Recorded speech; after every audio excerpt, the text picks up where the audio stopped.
Assalamu alaikum, everyone. I hope your preparations are going well for HLS final. I know it can be tough in Ramadan. The midterms weren't helping you, manage, and it was just extra stress was unnecessary.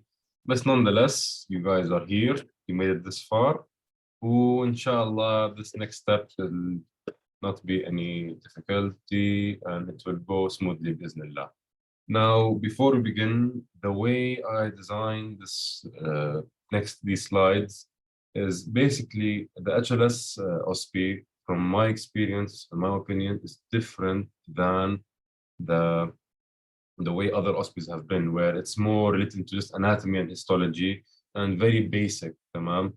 Basically, in the HLS OSPE, the way I perceive it is basically it's the entire HLS knowledge that you need to implement in it. Like you have to be well-rounded in all the aspects to be able to answer the question easily. The questions are easy, but it requires you just to have sufficient information from each aspect, not dominating a certain part and neglecting a certain part. With that said, the way I designed it is at certain points I'll tell you which lectures the next few slides will be about. And in these slides, I put very brief information just of the whatever structure I'll be discussing. My target today is just to help you identify the structure, because all of you by now should know or are preparing to memorize and have well grasp on what does each cell do. My job today is just to make sure you guys can recognize and differentiate between the cells and certain tests. All right? So what I hope you guys would do is, as I go through these certain slides, is to also open the respective lecture and go through it with me. In other words, as I explain the structure, go through everything related to that certain cell, what causes increase, decrease, what it does, where it comes from, etc., as in to be well-rounded, tamam? Inshallah khair, and without further ado, let's begin. Okay. Okay, the first thing we need to discuss is 99% time will come. If not in your SEQ, it will come in your MCQ or in your OSPE. This has to come somewhere. So what's the approach to solving this? This is a very easy way to get a mark. We don't want to lose it. Now, if we look here, now there's a bit of blur on the picture, but basically it's antibody B, DVI, basically it looks at RH positive or negative, the control test, and A1 and B. Controls us for the sake of if there's any kind of abnormality in the sample itself. Now, how do we come to the conclusion that this is A positive? Now, we know that blood cells can contain different antigens on its surface. And based on its antigen, we give it that type. Now, how do we interpret this test? In the first two, there are antibodies. In other words, the antibody will attack the antigen found in our red blood cell. Let's draw, use pointer. So let's assume we have a red blood cell here, and now let's assume it has A. All right? A. It has antigen A. So obviously, when we want to now combine it to the first two, these are either antibody A and antibody B. Now these are what's going to go against these antigens on the cell surface. Now, since A and A match, you will notice the attack and antigen A will bind. Now, overall, as a result, you will have a clumping and agglutination, causing it to settle on top. All right. So when we see here, this is A. And now, and obviously, since this is blood type A, it can mean two things. It's either now going to be A, or it will contain AB based on the genotype, whatever. But if you look here, there is no agglutination, no clumping. Why is it going? There's no clumping agglutination of the on B. In other words, the antibody. Anyways, the antibody B, it has nothing to bind to. There's no point. There's nothing to it. There's only A antigens. So khalas, we can depict that it will not react to antibody B, so it's blood type A. And then we look at DVI, in other words, RH, positive or negative. If there is clumping, positive. If there is no clumping, it's negative. Now, what is its significance? We know that if, especially it's very significant in the case of mothers. If a first-time mother has a child and the mother is Rh negative, and the child is Rh positive, throughout the pregnancy, nothing will happen. The baby's blood will not mix with the mother's blood to a point where an Rh antigen will be produced. But what happens is throughout the birthing process, Rh antigen can be the blood, the fetus blood, will be exposed to the mother, and hence the mother now will develop antigen against the Rh positive antigens, Rh antigens. And what happens is if the mother plans to have a second child, and that child turns out to be Rh positive as well, now you have a problem with the antigens attacking the fetus blood and cause lots of problems. And we don't want that. And to treat that, there's certain ways to solve this issue. And if I remember, we also give some kind of vaccination to help deal with this issue. Control is normal, so it's fine. We don't have to worry about this now. Okay, now if we look at A1 and B, these are now, we said here we give the blood antibodies. In this case, we're taking the blood serum. In other words, seeing what does the blood have antibodies against. And if you see here, obviously the body will not have antibodies against its own blood. So that's why it will just sink to the bottom, tamam? But if we see here, B is now the enemy. We don't want B. So the body would have produced antibodies against the B antigen. So that's why, and keep in mind here in these two, you don't give you're testing the patient's serum, not blood, which contains the antibodies. So in here, of course, there'll be now antibodies against B, which would act here, causing the agglutination. And this is now how we can confirm it. And you'll notice always in the antibody test, if it's positive, it means, if basically this is the antigen test to see according to what responds to antibodies. They work oppositely. If at A here it is clumping, there will be no clumping here. In other words, it has the antigen, no antibody. But here it has no antibody, but it has no antigen, but it has the antibody against it. I hope that makes sense. And now we will do a little practice to apply our knowledge. So the first thing, let's ignore everything else. We can see it is what this is positive response. So directly we can say H positive. So now what do we look at?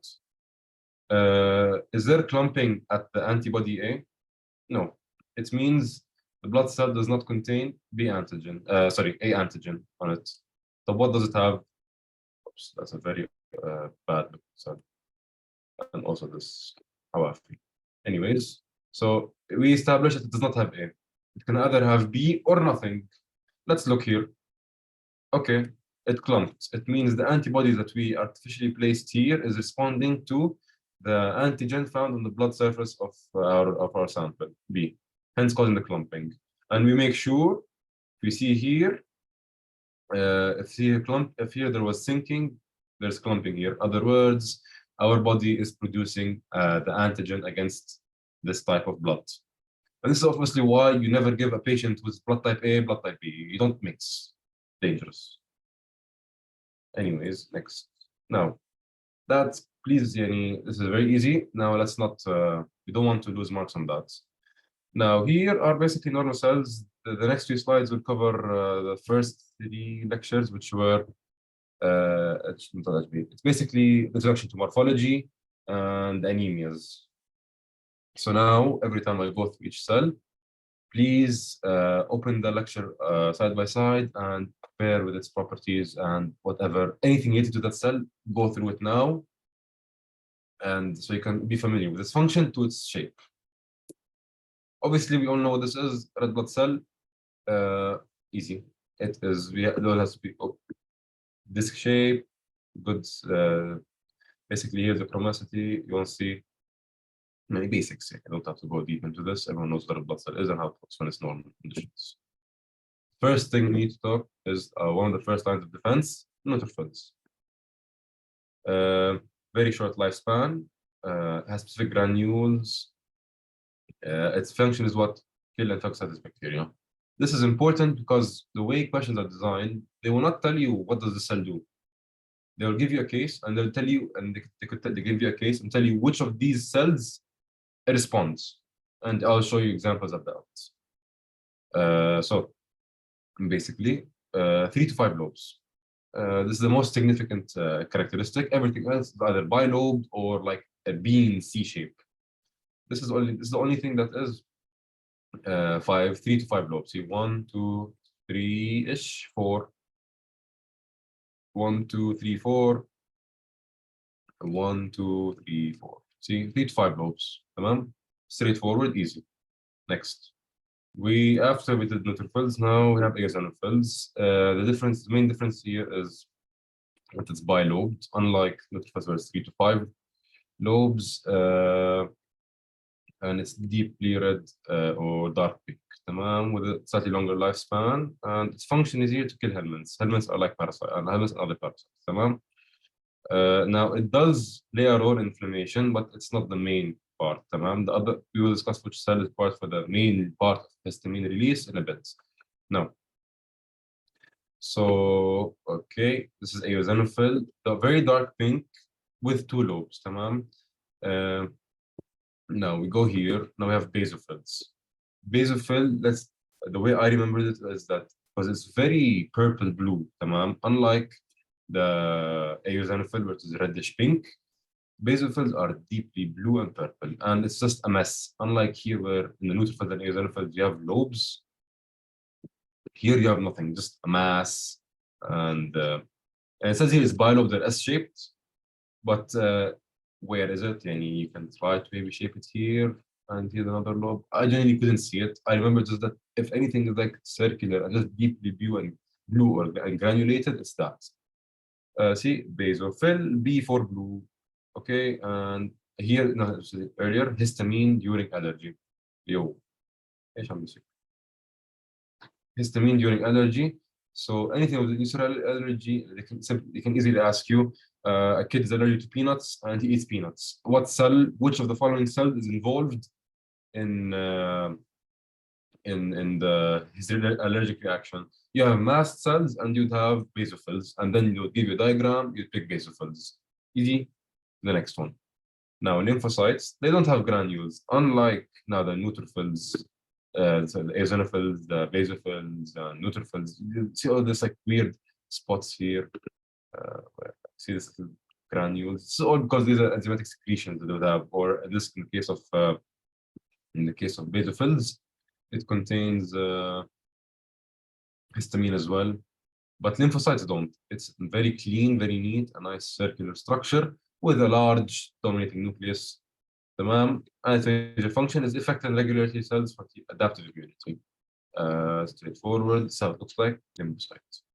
Don't get confused with the things. Monocytes.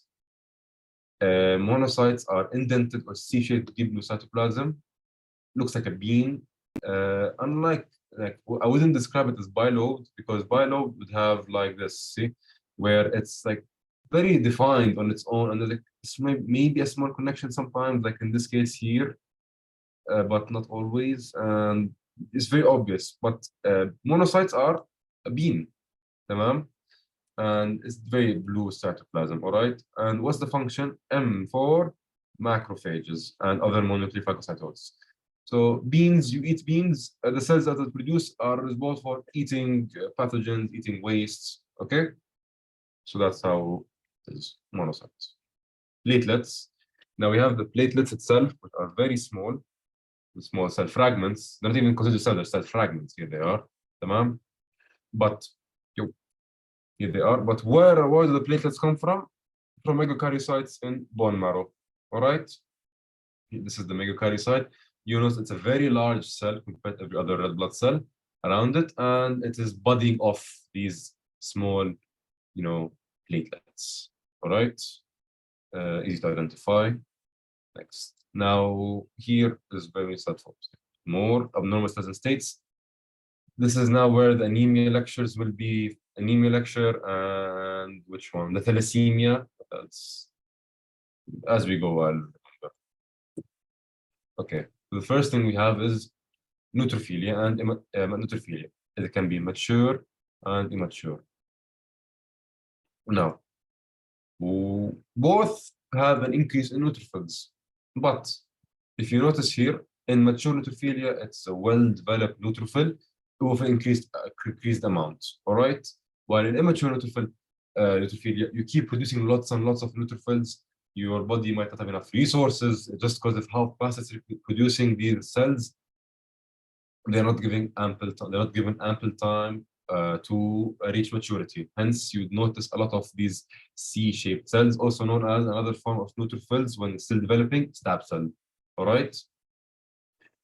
Please note the causes, because a question can easily be formed asking you, what kind of neutrophilia is this, and give me the causes. And على طول you can tell, look at the cell. Is it if it's they'll tell you is it neutrophilia or what, all right? So if you look here, okay, you see normal neutrophils, but large amount, neutrophilia mature. But lots of stab cells, C-shaped, this looks like a monocyte, but it's not because it's a neutrophilia count, all right? So, and look at all these weird-shaped cells. So it's immature neutrophilia. Keep note of these causes. Reticulocyte, please note the name of the stain. I remember, I can't be sure if it was this one or for the G6PD, but for G6PD, I have it maintained, which is super vital stain. Regarding reticulocyte, I'm not sure, and I couldn't find it in the slides. Maybe I missed it.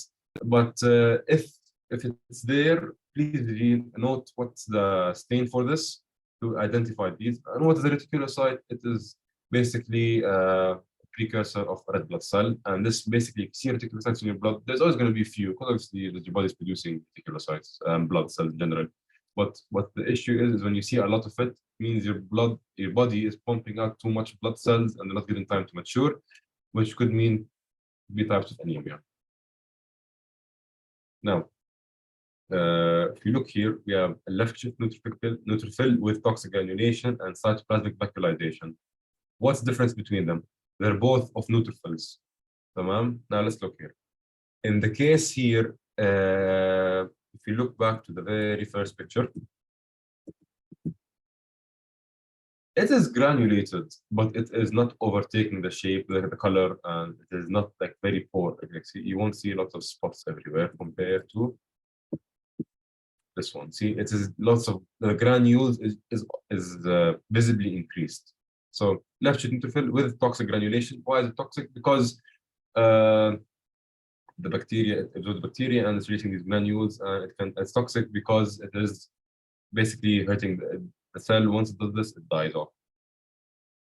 And now cytoplasmic vacuolization, same idea. Lots of granules are being released, and the problem is here with what you see, all these empty spaces. It's now khalas, the cell is done dying. It's in the process of dying completely, and you can go. There's no return after this. And this happens when what the neutrophil is losing against trying to deal with the bacteria. Losing. Now, types of lymphocytes, you will have mature and reactive. But we already lymphocytosis, the same idea. We said already that lymphocytes are neat, clean cells with a very large permanent nucleus here, all right? And these are its causes. Please note these. But we have something called reactive. Reactive is where it just looks not normal. Where look at, let's observe the cytoplasm here. Looks like something, you don't know. The nucleus itself is now just stretched and elongated. The cells are very now inconsistent. But one of the dominant causes is EBV. This is very important. I've seen questions about this. Like على طول, it says EBV was the lymphocytosis, or in general, like one thing. Second, you see EBV is involved, have your idea or thought of process of thought shifted to that this is lymphocytosis. Reactive because they will look funny. And very basically anything beyond the normal, which is it being smooth and round. And also, again, please note the causes. Eosinophilia, as we said, it is involved in parasites, killing, and asthma. and what kills the parasite and gives it the granules is the major basic protein. This is the main part of eosinophils that can kill the parasites that could invade your body. Again, this eosinophilia means an increased amount of eosinophils. We already discussed what an eosinophil looks like. That is, excuse me, but it's bilobed and it is pinkish red. Monocytosis, it's going to be caused by chronic infection beyond 10 days, autoimmune malignancy. Again, as always, causes, make sure, because these are easy markers, shame to lose, where they show you a picture, tell you what is this, and you would know it, but you forget what caused it. Tamam? Also keep note, the difference thing compared to others is mycobacterial. And monocytosis, basically, yes, it looks a bit, doesn't look bean-shaped anymore or C-shaped or indented, but it does not, even here, for example, even lost its entire curvature. But again, it's still wouldn't, it is not granulated, unlike the others, neutrophils, eosinophils, basophils. They're not granulated, but it can only be monocytosis. Now, basophils, again, CML, basically the leukemias, you'll notice a very prominent increase in basophils. And as we said, basophil is the main responder to releasing histamine and allergic reactions. Now, a very, very free mark is the second you see our rods or you hear the word our rods, AML, directly, acute myeloid leukemia. خلاص. Our A, direct, don't even try thinking other possibilities. Now let us compare between the two types. There is acute myeloid leukemia, acute chronic leukemia, and chronic. Regarding the acute and chronic leukemia, in acute, it is just, it's recently it's developed, tamam. So the cells are still relatively normal looking, all right? But in chronic, no resources overproduced and whatever. So it lost its shape. It's not no longer normal.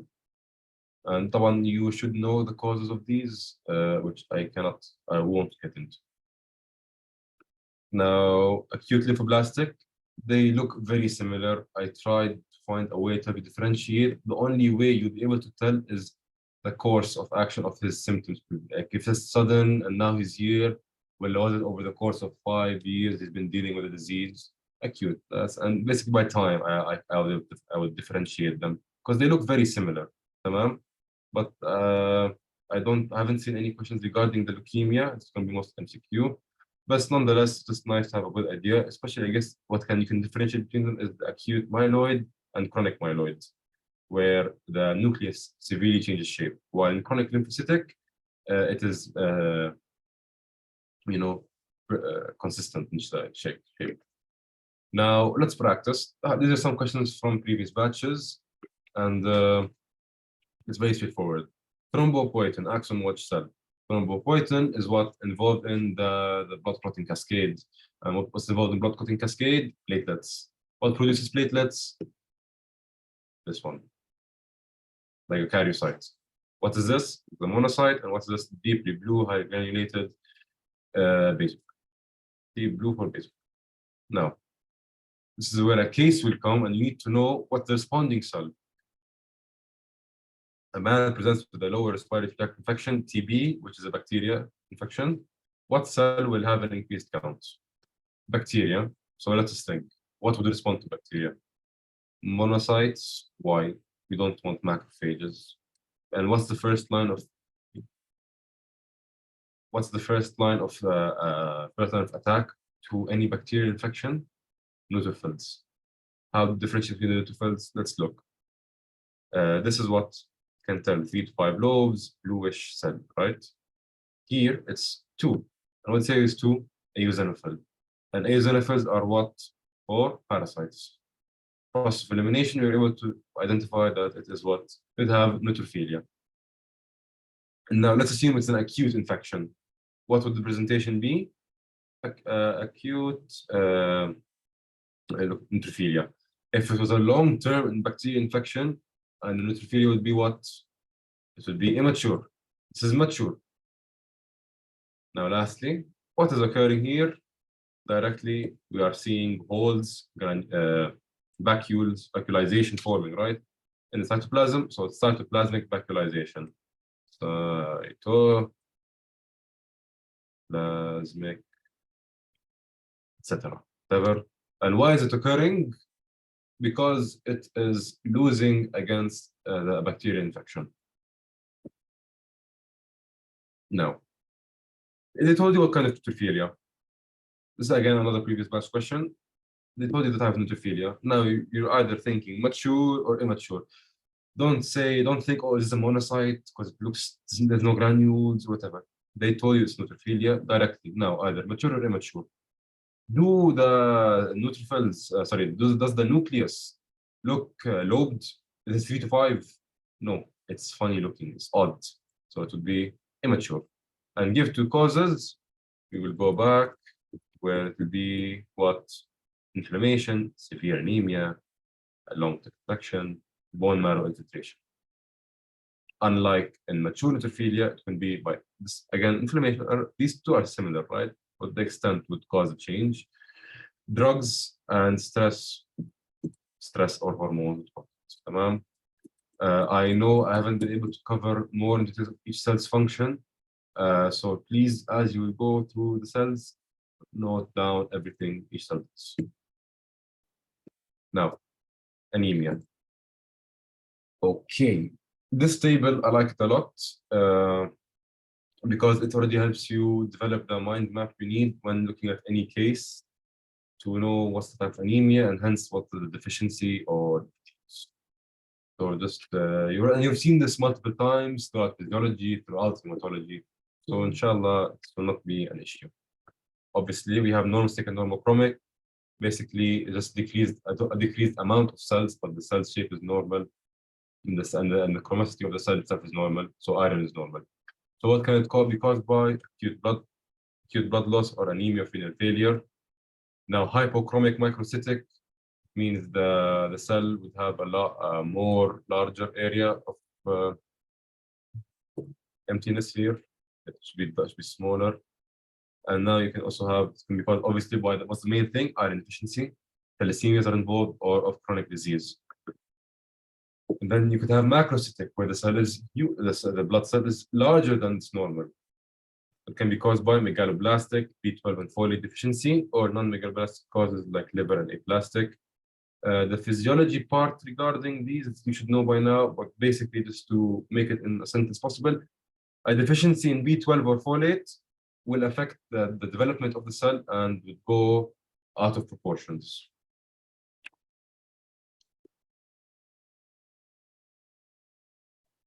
Okay, now if they give you a slide and they tell you diagnose anemia, it is very easy to identify iron deficiency anemia by a few things. Teardrop, pencil, pencil, and hypochromia. I've established we don't have iron, معنا دم. خلاص. We can't make normal blood cells. And you notice here, look at this large empty area here. It's not supposed to be like this. تمام? Teardrop cell. Again, teardrop. Here's another teardrop cell. Another teardrop cell. Here's another one. Pencil cells or lymphocytes. Here we go. Pencil cell. Pencil cell. Where else? Here's another. Okay, it's already targeted. Bas. Easy. Iron deficiency على طول. And you, as you see here, there's anisocytosis, hypochromia, sorry, that's the most weird. Anisocytosis, hypochromia, microcytosis, poikilocytosis, and pencil cell. Anisocytosis means, let's remember,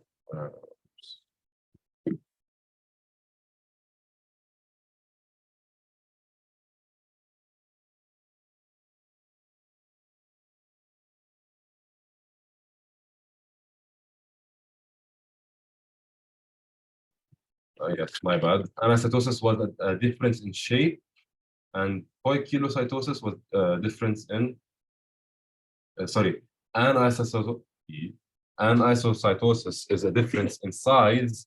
Poikilo is shape. In other words, as you notice here, you have teardrop elliptocytes. These are poikilocytosis, but anisocytosis is just microcytic and normal. The variety is anisocytosis. Now, what is this? Macrocytic anemia. Obviously, the cells are larger than normal and hypersegmented. And you find what hypersegmented neutrophils. We said neutrophils will have 3 to 5. Beyond that, like here, let's how it is.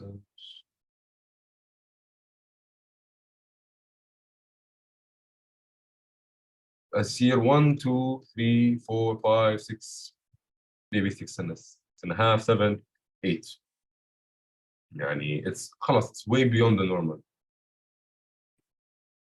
يلا اللي بعده. Aplastic anemia, you don't have things producing cells in the first place. So in this case, the bone marrow, it's empty. Large lymphocytes, nothing's there. No blood producing cells. And as you can see, it's going to be low amount. Spherocytes, no divot like here, where it's supposed to find it here. It's just pure dots, let's say polka dot circles. And why? You'll have defective spectrin or ankyrin. And as you can see, normochromic, normocytic anemia. See, normochromic, see, they look normal, but the cells that are developed abnormally would look like dots straight up without any chromosity in the middle. And mild cases can be managed with splenectomy.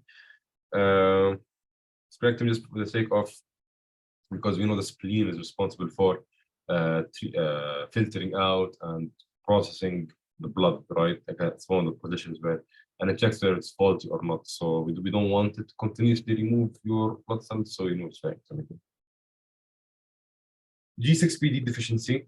You're supposed to know how the entire mechanism of why G6PD deficiency in mole, that it will lead to problems with controlling certain processes. And as a result, you will have two things: Heinz bodies and bite cells.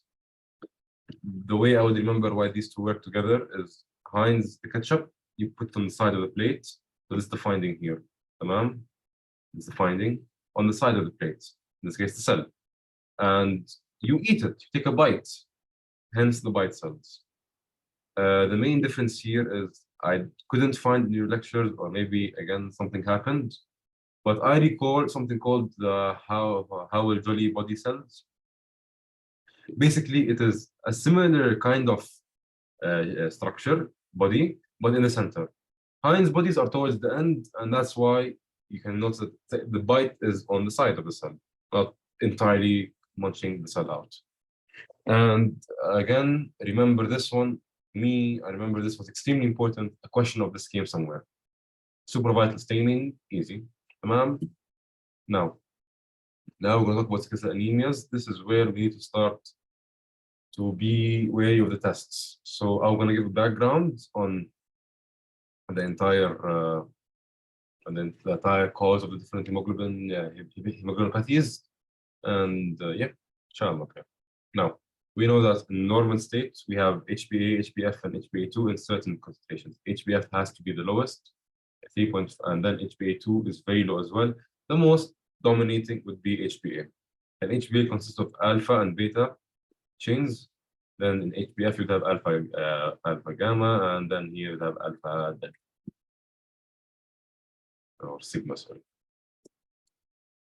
Okay, now, sickle cell anemia, most prevalent hemoglobinopathy caused by mutations of the beta globin chain. HBS would be caused, it's an autosomal recessive. Basically, you need to have, for it to be expressed in your body, you would need to have both recessive genes as a genotype for it to be expressed as a phenotype.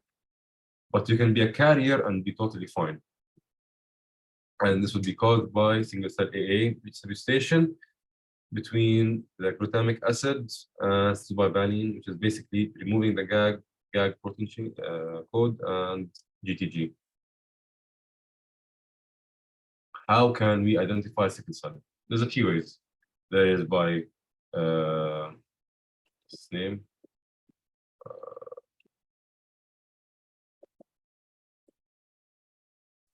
this one.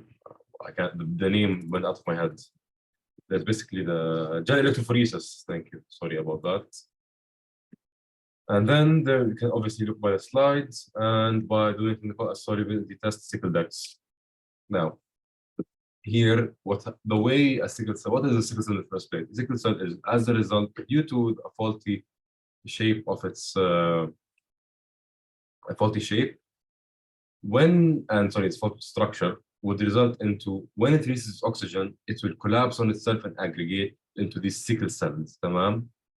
And these sickle cells have a tendency to go and get stuck and clump up in small capillaries. So the patient can present with this pain in his joints, especially around the knees, and autosplenectomy. What do you mean by autosplenectomy? His own body is now removing the spleen, and it's going to be very fibrotic and damaged. Why? Because, as you said, because these cells would cause very small ischemic damage. But on a long run, on a larger scale, it can cause splenectomy. How do we see it? You will notice very easily. It is similar to, but not entirely, to the iron deficiency anemia, where you would see elliptocytes. In this case, it is here, sickle cells. Very straightforward to find. Look, it's like half cells, can be slightly curved as well, like here as well. Now, what's another way of testing to be sure it is this problem with the blood and make sure it's sickle cell anemia? It is a solubility test. How? If you are positive for sickle cell, as you said, it is very easy to aggregate and clump. Hence, it would make the sample solution very turbid. If you see here, you can look behind it, and the black lines are very visible. So this is sickle cell negative. But here it's very turbid. You cannot see the black lines behind it at all. Therefore, this test would show positive sickle cell anemia. Now, the thalassemias. Thalassemia is a quantitative decrease in the production of alpha or beta globin chains. Beta thalassemia results from mutations in beta genes. And alpha would be from alpha genes, but they're opposites. In other words, if you have beta thalassemia, you have excess of alpha, which is causing the problem. If you have alpha thalassemia, you have excess of beta. So because you have little or some, if you have a fault production of, for example, beta, it means you just have a naturally more large amount of alpha. And then there's a class that is easy to understand. And then the way different presentations are. This is normal silent carrier. It's 3, F3A minor, basically losing 2, or it can be as well in this form. Or it can, yep. And then HPH is 3, and Bart's hydrops fetalis is 4 total, and therefore it is, if I remember right, خلاص, GG. Now, clinical presentations. In single cell deletion, he's most likely he's normal, nothing will present, but he's a carrier now. 2 genes, mild microcytic, and it is not that deep to manage. HBH, tamam, is now we have the beaches precipitating, and this is causing a problem. And the 4 gene not compatible with life. Hemoglobin is composed of gamma 4 Barts, which has very high affinity in O2 and is very poor oxygen transporter. In other words, since you have a lot of this, the fetus these cells are not giving the fetus oxygen needs to live, so خلاص. The beta thalassemias. Disease manifests itself when the switch from gamma to beta changes occurs several months. Compensatory increase in these two, gamma and sigma, delta change, resulting in increased levels of HbF and A2. How? Again, let's go back to the structure we mentioned earlier.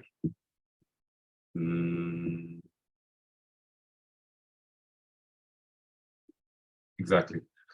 We know that HbF would have alpha and Y, and HbA2 alpha and, all right.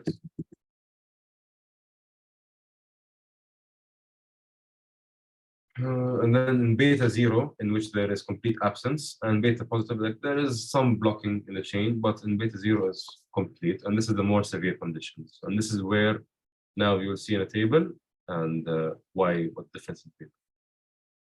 The molecular defects in beta thalassemia result in the absence or varying reduction in beta chain production. In other words, like you said, if you have too little beta, you will just have a naturally larger amount of alpha chains present that are not being used, excess.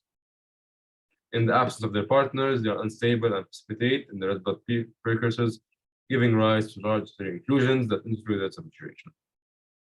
And hence, there's a variable degree of medullary destruction of such precursors, leading to, as an example, ineffective erythropoiesis, because, like I said, no alpha beta chains, so not properly produced. And here, this picture came in my OSPE, and I couldn't recognize it. It's thalassemia. So don't do the same mistake I did. Remember this, the way this slide will present, because it was copy-pasted, came in the exam. And like we said, thalassemia, it will be microcytic, low amount, normal chromosity, fold anyways. Yeah. No. But we don't usually go by slides to identify what is the issue. All right. Okay, just clearly noted that as well with thalassemia, you have facial deformities like this. Now, when we talk about thalassemia, it's very easy to distinguish them by looking at the electrophoresis, which is this here. But to understand how we derive what's the problem, we need to understand the general proportions in the body. This table, you need to know it, memorize it. Tamam? And this as well, the red ones, memorize, and not memorize exact details, but just be sure of being able to differentiate the biggest factors that you can tell. And I will cover this in a bit. Now, minor trait where can be B+ or once only B circle. Tamam? There is only slightly less amount of B, so you'll have only maybe moderate increase in A2 and HbF. When we go into intermediate and major, we will notice a very large amount in HbF. And HbF, when you identify, it's obviously a thalassemia. Tamam? You want to now differentiate between is it intermediate, is it minor, major. The biggest indicator either if it is only a significant increase above the normal of HbA2, it's going to be minor. But if it is a large amount of like HbA2 is just slightly increased, but what you observe the HbF. And now we will break down this picture. Here's the normal. Compare everything to your normal. So we have a sickle cell trait. So we have a sickle cell trait.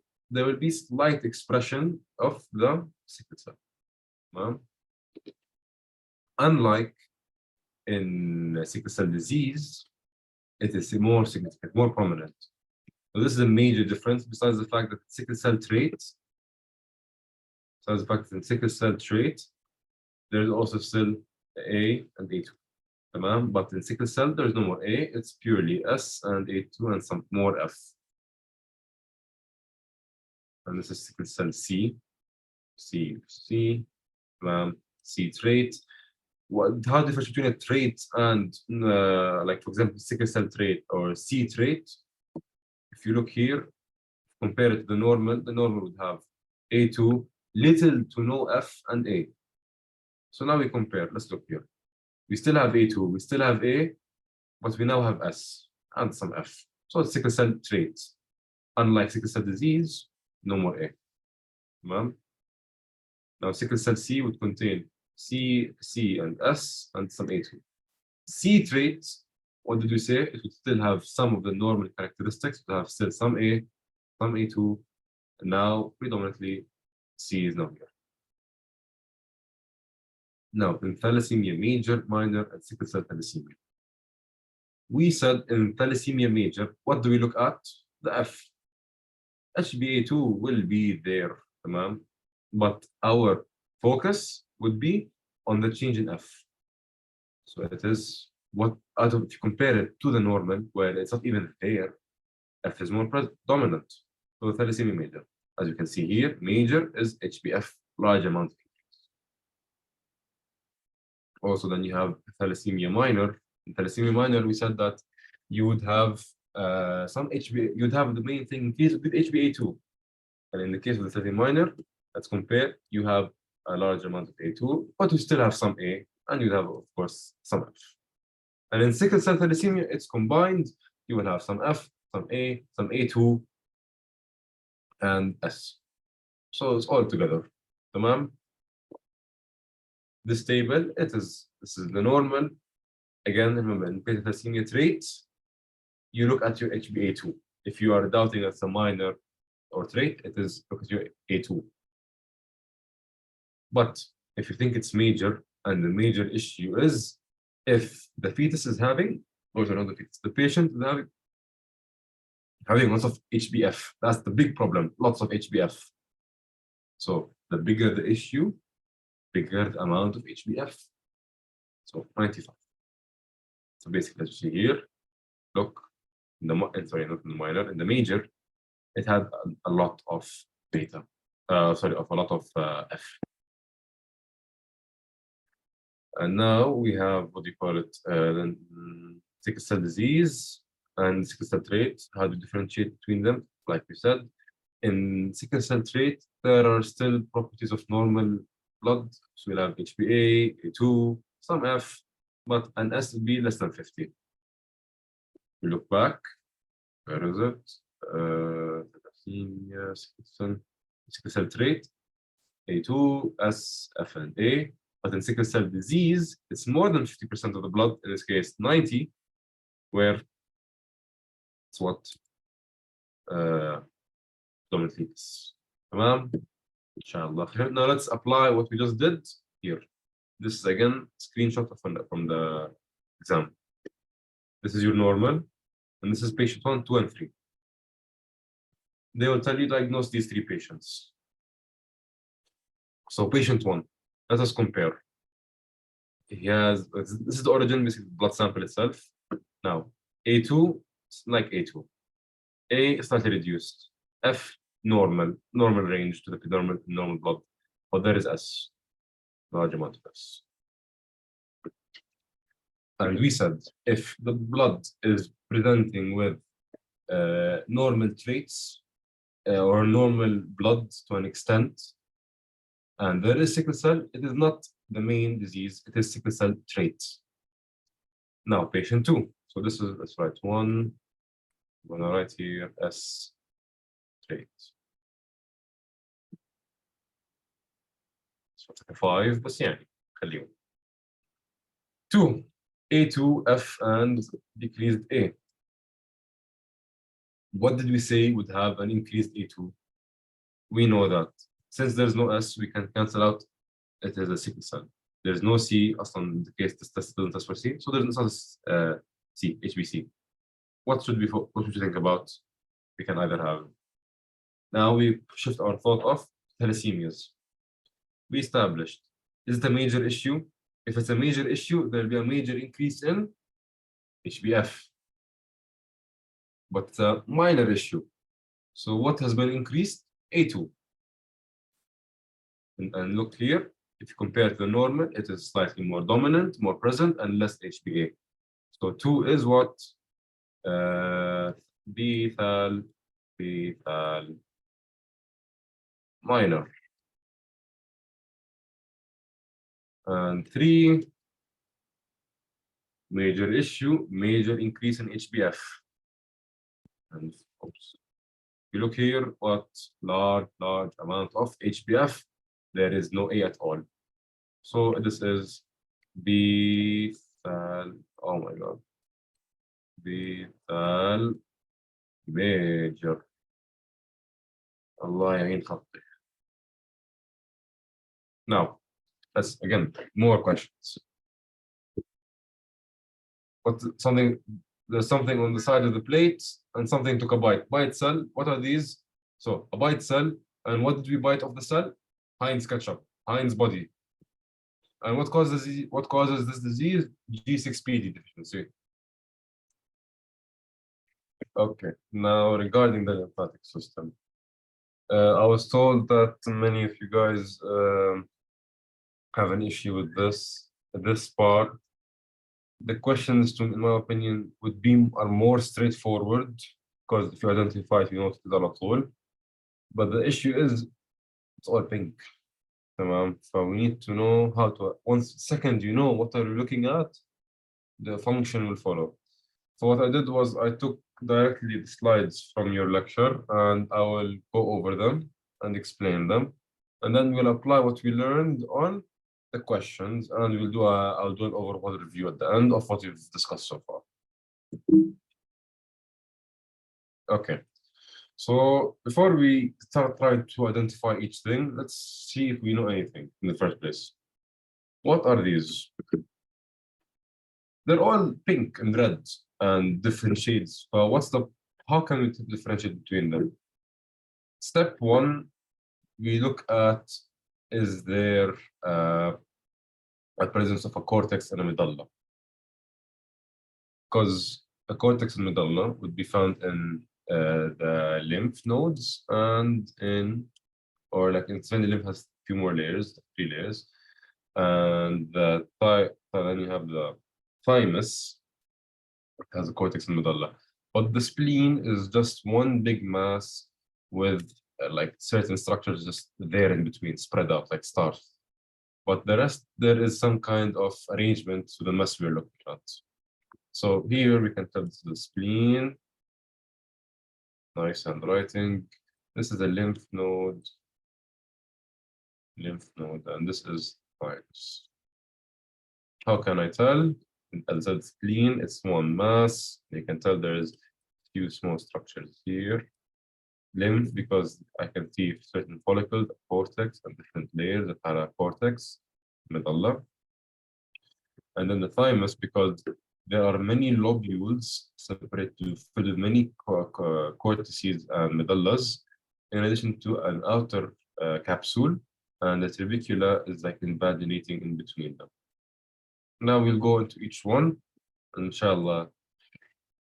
Obviously, we have the lymphatic system, we have primary and secondary. The primary would be bone marrow and thymus, as you know, B cells, T cells. And then the secondary is everything else. In this case, you'd have spleen, your tonsils, lymph nodes themselves, so are all secondary. Tamam? No. Supporting network in the lymphatic system present the lymph nodes, spleen, but not the thymus. So you would find the supporting network made by what reticular cells, and keep note of these fibers. Type 3 collagen. Tamam. T for 3 collagen. Tamam. And T collagen. So reticular 3, but not the thymus. Tamam. And they produce these cells from an elastomizing network. That looks like. As you can tell, here's all the fibers that connect. And then the basic cell resides in this network. Logic there. Keep in mind, I didn't take all the slides directly. I'm just going to highlight on how we can, what can we identify from the pictures and what is function related to it. Because the questions are more simple than you would expect.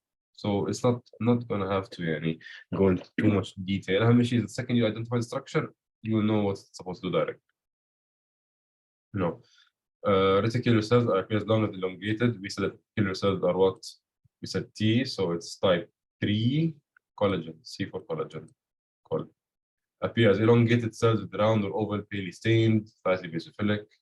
Basically, do not be confused between any types of blood cells, like the neutrophils, basophils, because it's within a certain structure.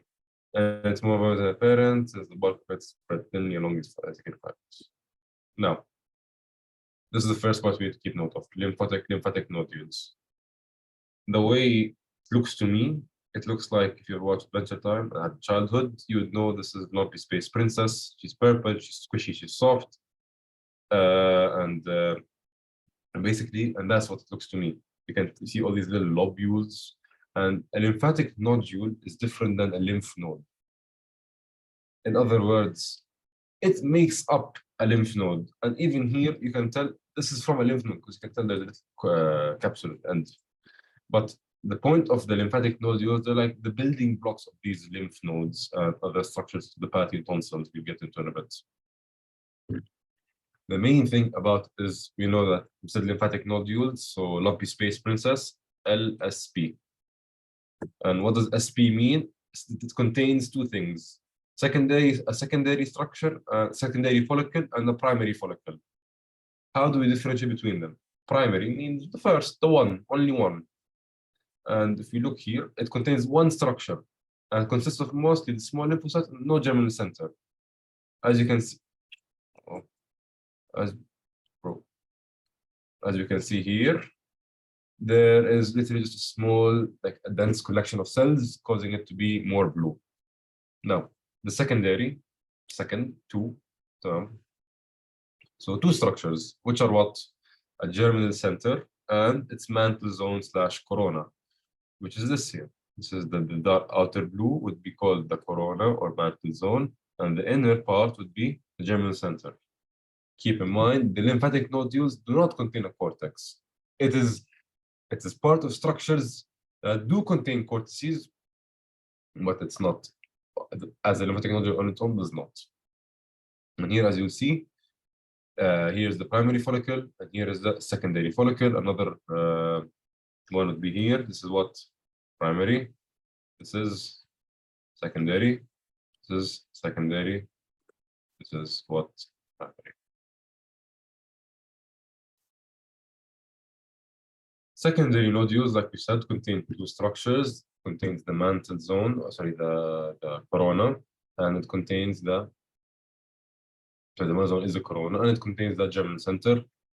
And in the germinal center, obviously, it is the site of B lymphocyte activation, clonal expansion, and differentiate consists of dividing B cells, which are larger and paler than small inactive lymphocytes of the marginal zone. In other words, so basically, let's think of it like this: the germinal center. This is now where it's a center. People come and collect here. They meet up here. Same thing here. This is where the B lymphocytes are activated. This is where they are. Unlike in the mantle zone, they'll be inactive. A very easy question. They will bring you this picture. Tell you what is this. They will tell you, okay, but obviously without the namings. They'll tell you what is this. You say secondary follicle, and what is in here? B cell proliferation, activation, and expansion, differentiation. And each germinal center appears to represent a clone of cells derived from antigens stimulated and then active in producing one specific antibody. And develop only afterwards response to antigenic stimuli. To me, I think these are like not OSPE important information, but our focus on is to be able to identify the structure here. You find this, and the most important point regarding the structure is what? B cell active. Okay, active. And here again, it's less visible, but you can roughly make out. Here is the mantle zone. Here's your germinal center. And we said when there is two parts of a structure, it will be what? Secondary follicle. Same thing applies here. You can tell here's the mantle zone, here's the germinal center. We know that, and we said that the T lymphocytes. Just make here the T lymphocytes as well and B lymphocytes, right? And the thymus.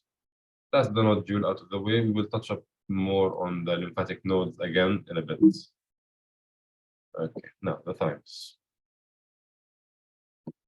As we said, it was the primary. In other words, either bone marrow or the thymus are responsible for these cells. It is a lymphoepithelium. This is an important word to remember. Lymphoepithelial organ situated in the anterior mediastinum and behind the upper part of the sternum. It is now, this is the first part we do. If you look at the structure, we want to be able to differentiate from anything else. Because you want to get this, I doubt you will get this entire neat structure. You might get an edge. You get the picture here. And then they'll tell you what's this. How can you tell? What's the approach to looking at this picture? Obviously, this is going to read this. The first few years it begins to involute and become infiltrated by adipose cells, causing the white areas, certain white areas. Small encapsulated organ composed of two lobes. No. As we said, it has a capsule, a cortex, and a medulla. And the cortex what has the cellular, this is where the follicles are going to be found, and then it's less in the medulla. So in the thymus 4, again, let's remember T for three main things: a capsule, a cortex, and medulla. If you see these three, put your direction of thinking to the thymus. It could be a lymph node, but now we will tell you why it's not. Okay, so the thymus capsule, look here, it is outer of certain tissue, and it is invaginating, causing the two main lobes into many small lobes. So we can, as you can follow, like a spider web, it's called trabeculae. Oh, there you go. Trabeculae, and it is going all the way in. And then let's isolate certain, for example, cube. Okay, now once we isolated this, now you can see this is the capsule and this is trabeculae. And this contains what? Blood vessels, lymphatic vessels, and nerves. Trabeculae established domains in the thymus called thymic lobules. So we took the big lobe. We said that the thymus has two lobes. We took the big lobe and broke it into two lobes. And now the trabecula make many small lobes. And each lobule is dark basophilic cortex. Is basically cortex. Here we go. And here's the medulla. Medulla, lighter, brighter. Now, let's look at the cortex.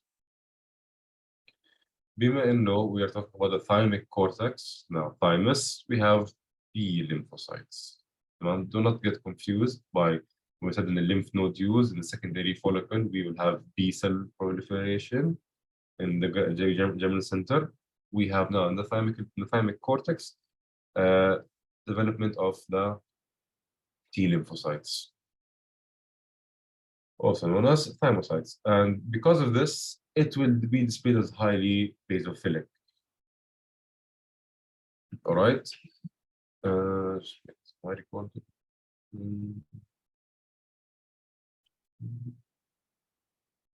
Yeah. Anyways. No. Where was I? Says okay. So we said we had now this thymic cortex, this deep blue, and inside is the medulla. What else? Cells occupy spaces within an extensive meshwork, reticular cells, no reticular fibers. Keep this in mind. There's no reticular cells here. Let's go back. Where did you see reticular? Lymphoepithelial cells, but it was not mentioned. Here, they are supporting cells in lymphatic organs, but not the only exception that we established. In many, like the spleen, the lymph node, but not in the thymus. Not in the thymus. So they support, but the thymus is it's well fibrous enough, so it does not need, to think of it this way. You wouldn't ever find reticular cells. So, for example, if you get a picture that shows you reticular cells, or they tell you any question, this is a reticular cell, where is this? It cannot be a thymus because it's not there. The way I would try, I would have my logic to remember it would be, since the thymus is already encapsulated and has lots of trabecula, you don't need extra supporting fibers, which is the purpose of the entire reticular cell, to make these fibers. Has no lymph, the cortex. All right. So as I said, it has no reticular fibers. Cytoplasm and large cell nuclei display and promoting T-cellization. In other words, the cortex is for thymus, thymic, T again, T for T lymphocyte. No. And macrophages are also dispersed among the cortex. Sure. Macrophages. And what did you say? Let's assume they show you this. What is the derivative of these? Monocytes. Now the medulla. We said we have the capsule, trabecula, cortex. What's the inner part? Medulla. And we established that the medulla is less thin due to containing less cells. These have pale thin nuclei, quantitatively more cytoplasm than lymphocytes. Exactly. So as I said, since there's fewer lymphocytes and more cytoplasm, it makes it to be less purple, more pale. And it contains the cells, afferent lymphatics. Afferent, it means it is now, going away. Now, whatever the lymph T cells produced, these lymphatics will take it now out. And the thymic corpuscles. Now, in the thymic corpuscles, it means now we've established that in the cortex and in the thymus, we have epithelial reticular cells. We do not have reticular fiber, but we have these. And you've seen corpuscles before, like the Pacinian corpuscle and MSK and stuff, that it's basically this pouch of its own, encapsulated. And now it's isolated on its own. The entire purpose of this Hassel's corpuscle, so if you see this and they tell you what is this, it's Hassel's corpuscle. Why? It's on a pouch of its own. All right. And what does it do? Even they don't fully know, but one key feature you can tell, it's the keratinized core. All right. Like it's very distinctive. Like you wouldn't get confused between this and a reticular cell, but it's its own pouch. It's large compared to the cells. All right. But corpuscle, right? Hassel and his name. Where's the word here? Okay. 2 L's. So remember interleukin 4 and interleukin 7. All right. 4 and 7 interleukins. But not interleukins, only 2 interleukins are IL-4 and IL-7. And their role is thymic differentiation. Another question, you can simply say, they show you this picture. Where is this located? In the what? In the thymus. What's it involved in? Thymic differentiation by releasing IL-4 and IL-7. Is it keratinized? Yes, it is. Now, the cells, we said the lymphocytes, the reticular, B lymphocytes, macrophages, mast cells. Mast are also involved in the allergy reactions, and antigen-presenting cells. Antigen-presenting cells, you have known now in the physiology lectures that basically this cell would carry the pathogen, and basically after takes it as antigen, it tells you we want this, and we want antibodies against this. The lymphocytes now produce antibodies against this. Palatine tonsils. Okay. So how can you differentiate between the palatine tonsils or tonsils in general to whatever we've taken so far, to the, for example, now let's get thymus. If you remember in GI, we need to increase surface area, and in the mouth, for example, what's the point of the tonsillar crypts? To allow, from any foreign body from the outside to be able to enter these and, like to be able to have antibody responses to them. Which is why, as a kid, you would have eaten dirt to strengthen your immune system. And then those particles would, in the palatine tonsils, it's around here, in the mouth area, oropharyngeal. Where is it? Okay. These crypts. So the key point to a tonsil is to see the crypts. Once you see the crypts, you know that you're no longer in the thymus. Do not get misled by this being trabecular of capsule, because it's very different. And as you can see, we've established that there's lymphatic nodules, and lymphatic nodules, we said as a quick recap, LSP contains secondary and primary. Secondary would contain 2 structures, which are the germinal and the mantle zone. Primary contains only a collection of cells. Anal chain masses, free cells are covered in non-keratinized stratified squamous. This is stuff drilled in GI because it is in the mouth area, right? So it needs to be stratified squamous and non-keratinized. And the key, as I said, is what the tonsillar crypts. It will increase surface area and enhance interaction to find antigens to whatever. And then since the lamina propria around the crypts contain lymphoid nodules. Easy, I think straightforward. Other tonsils, same exact approach in this case, but same idea. There will be tonsils, stratified squamous, crypts. Again, tonsils, second you see crypts, it's that. Tamam?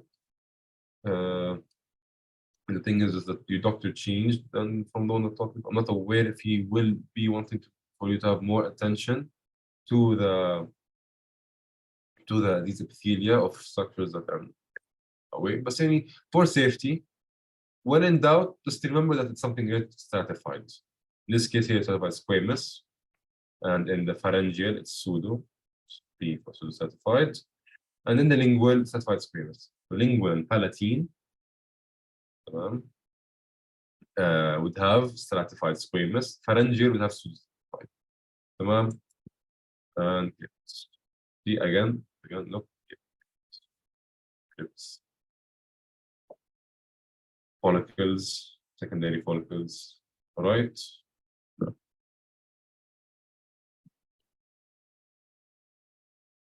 As you remember in GI, we have also, if you remember the microvilli and those finger projections, in the center there is a lymphatic nodule that will collect the sample and change. And this is basically what they're trying to show you here. If you see these structures, tamam, you will know that this is basically a lymph in the GI tract. GI, oops. Yep, in the GI. And of course, you remember that also there's a previous batch question theme that is emphasizing on that this is found in the terminal ileum.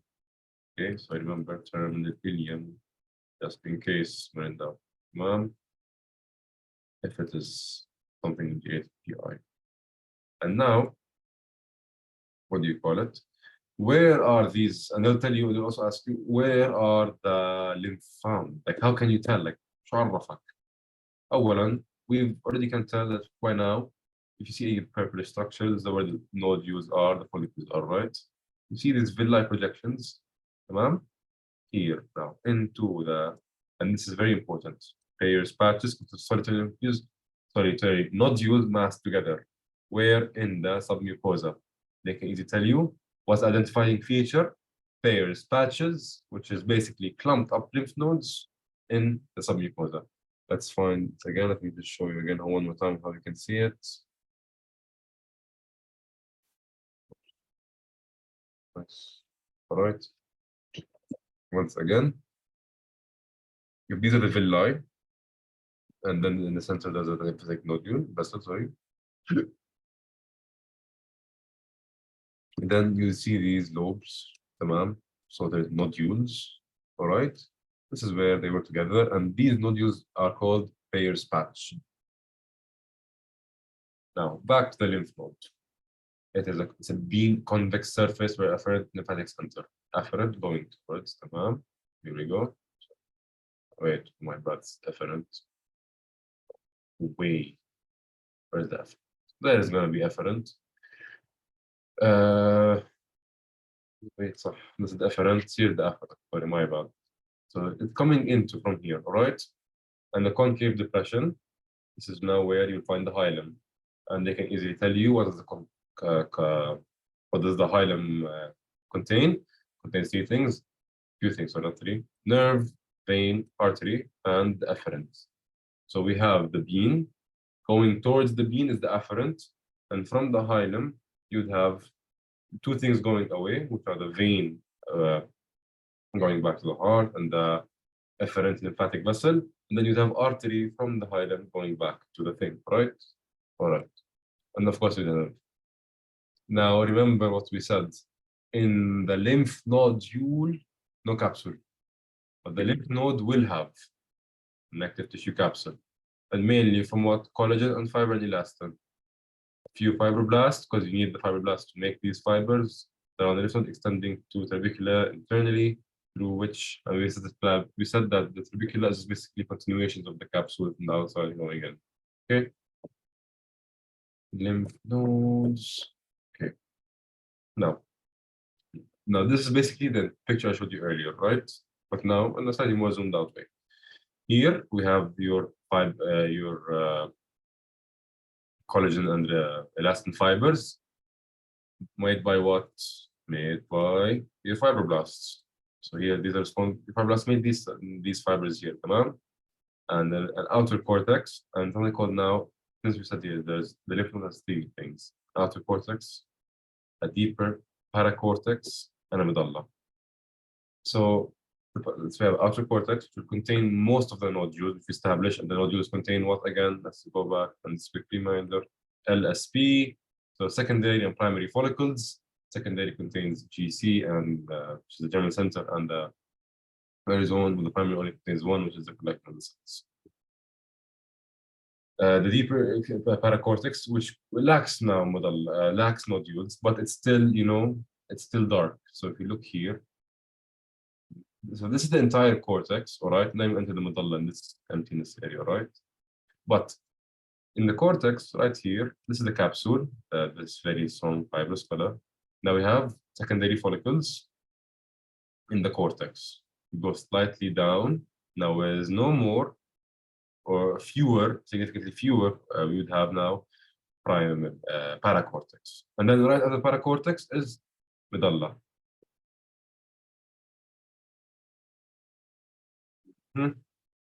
Medulla with prominent draining sinusoid adjacent to the hymen. Okay, I think that's straightforward. Prominent draining sinusoids. All right, this is very important to know. The lymphatic sinuses, the layers, do not forget these. It can come, and this came before. So please be sure of this. You know that, you know the sequence of how it flows. We know that after you said from the bean, afferent will flow into what? There's a system. It's just not straight, does not go straight into it. First, it's a sequence of subcapsular, trabecular, and medullary. Obviously, so subcapsular is basically just below the capsule. It hasn't hit the cortex yet, or sorry, it's below the cortex, so subcapsular. And now we know that the cortex will go in, cause invaginations, right? And as causes invaginations, so it forms the trabecula. So now the lymph will follow the trabecula. Hence now it's not the trabecular vessels. Lastly, خلاص, we've reached the medulla. تمام? And that's it. Be sure to know these three sequence in order to know the flow. Afferent, subcapsular, trabecular, medulla. SEM.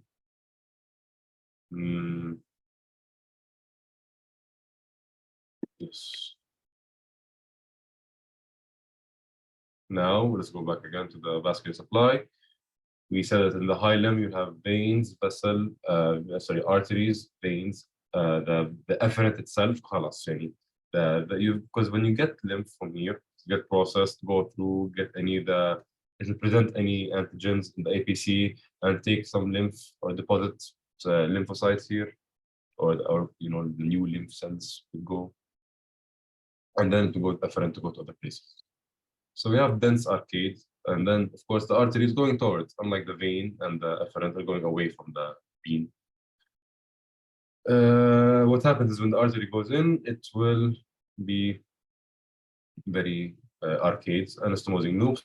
If you recognize this from like long time ago, and what you learn renal, it looks like a glomerulus, lots of arcades and spinning over it, anastomizing loops.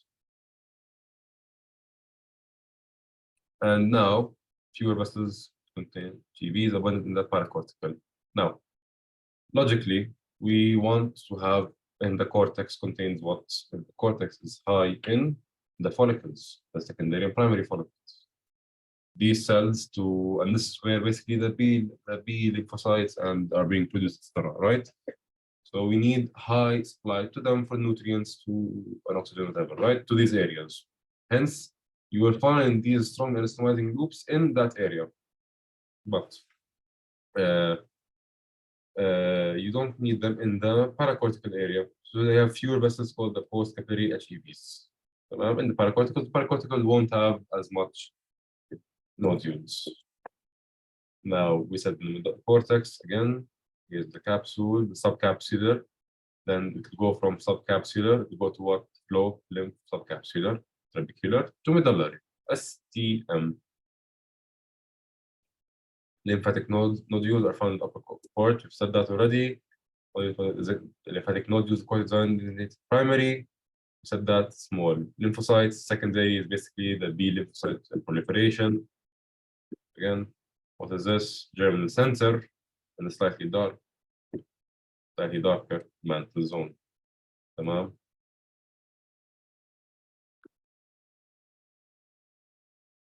Comes like that.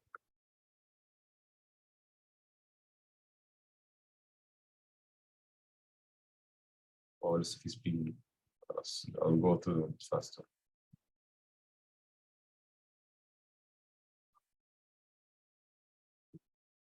Okay, we've covered this, the lymph node paracortex. Again, nothing little to know.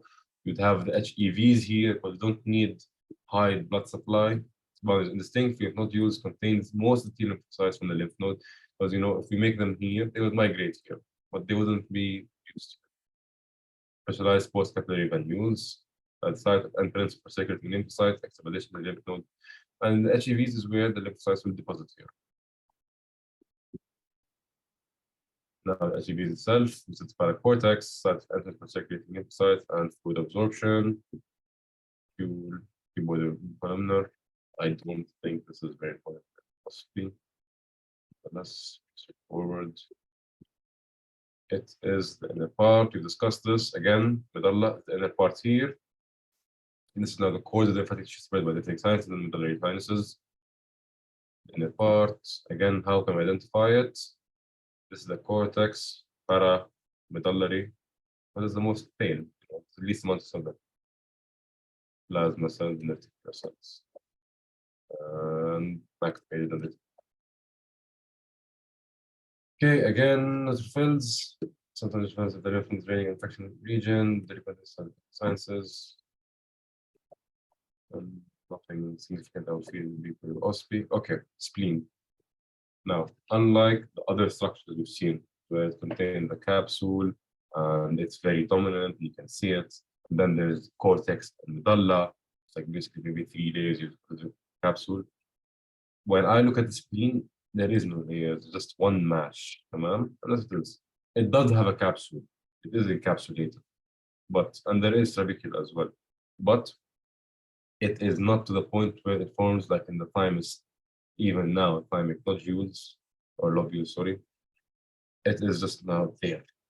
Now, it contains myofibrils for contraction in the capsule and typically have discharge stored blood in systemic circulation.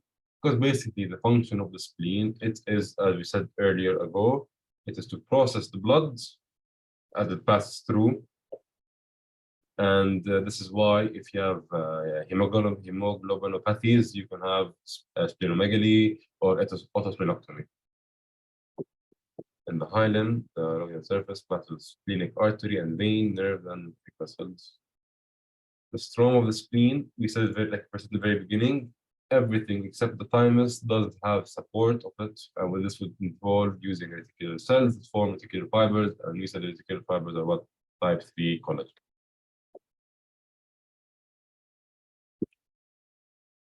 Now, in the splenic pulp,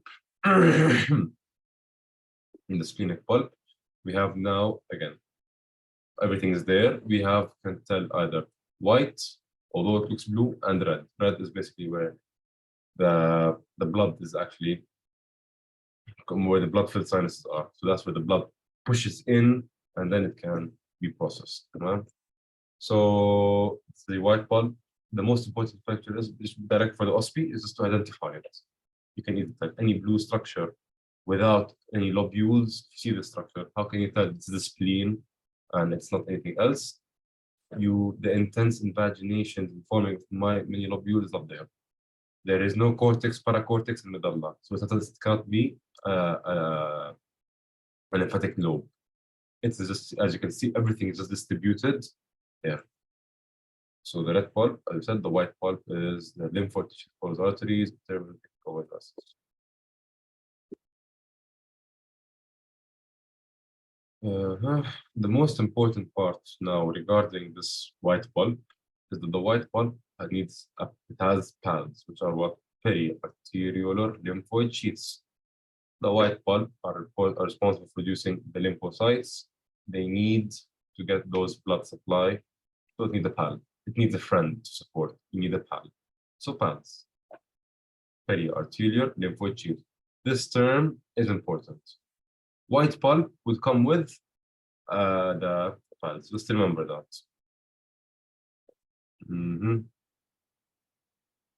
Now the lymphatic tissue increases in growth with arterioles to the extent to an eccentric distance is called central arteriole. Okay, he could again now they get the zoomed in picture of the white pulp and the red pulp. You would now have to differentiate. You see the entire white pulp. We know this is now where the lymphatic tissue is forming, the lymphatic cells are. So we have a growing, so we have a GC, German center and stuff. But nonetheless, as you said, it needs a pal. White pulp would be lonely. So this is where the periarterial lymphoid sheath would form around the blood. And then the blood supply, cellular arterioles, OSPE.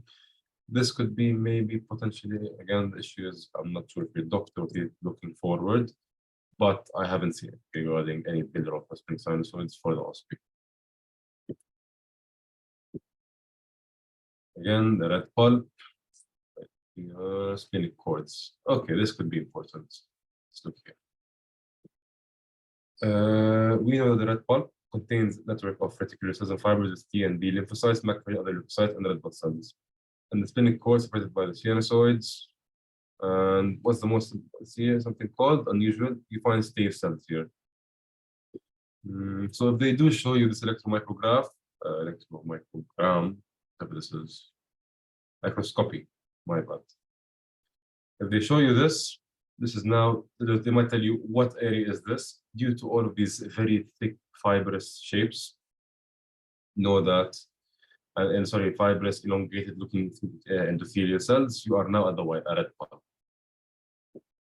Now, you see lots of the details. The questions are very straightforward. Let's look. Name follicle. What is it? Do you see, let's name A and B. Do you see any germinal center, or do you see any two layers? No, it's one.